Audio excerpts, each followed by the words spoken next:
Iran Israel యుద్ధం Indian kitchen మీద పడింది. అనుకున్నట్లుగానే ఎల్పీజీ గ్యాస్ చైన్ దెబ్బతింది. Back to back cylinder book చేసుకుంటూ ఉంటే కుదరదని కేంద్రం చెప్పేసింది. గ్యాస్ బండ్ కోసం 25 రోజులు వెయిట్ చేయాల్సిందే. కమర్షియల్ సిలిండర్ల పరిస్థితి మరీ ఘోరం. సప్లై లేకపోవడంతో బెంగళూరులో హోటళ్లు బంద్ అవుతున్నాయి. చెన్నైలో కూడా సేమ్ పరిస్థితి.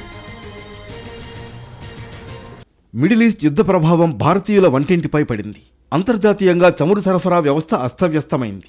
ఎల్పీజీ సరఫరాలో తీవ్ర అంతరాయం ఏర్పడింది. ఫలితంగా దేశంలోని పలు నగరాల్లో వంట గ్యాస్ కొరత భయపెడుతోంది. గ్యాస్ రీఫిల్ బుక్ చేసిన వారు మునుపటిలా వెంటనే సిలిండర్ పొందే పరిస్థితి లేదు. సిలిండర్కు మధ్య బుకింగ్ 25 రోజుల వెయిటింగ్ పీరియడ్ పెట్టారు. గతంలో ఇది 15 రోజులుగా ఉండేది.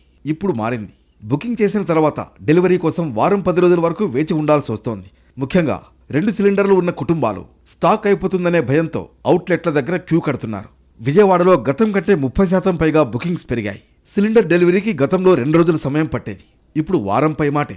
గృహ అవసరాలకు వాడే గ్యాస్కు ఎలాంటి ఇబ్బంది ఉండదని అధికారులు చెబుతున్నా భయాందోళనల నేపథ్యంలో గ్యాస్ బండల్ని విపరీతంగా బుక్ చేస్తున్నారు. మరోవైపు హోటళ్లు, రెస్టారెంట్ల పరిస్థితి మరింత ఆందోళనకరంగా మారింది.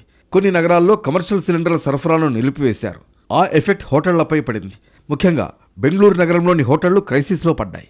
కమర్షియల్ గ్యాస్ సిలిండర్ల సరఫరా నిలిచిపోతూ ఉండడంతో అక్కడ హోటళ్లు నడిచే పరిస్థితి లేదు. అదే జరిగితే దీని ప్రభావం కొన్ని లక్షల మందిపై పడుతుంది. కొందరు బ్లాక్ మార్కెట్లో డొమెస్టిక్ సిలిండర్లను కొనుగోలు చేస్తున్నారు. అది చట్టవిరుద్ధమే కాకుండా అత్యంత ప్రమాదకరం.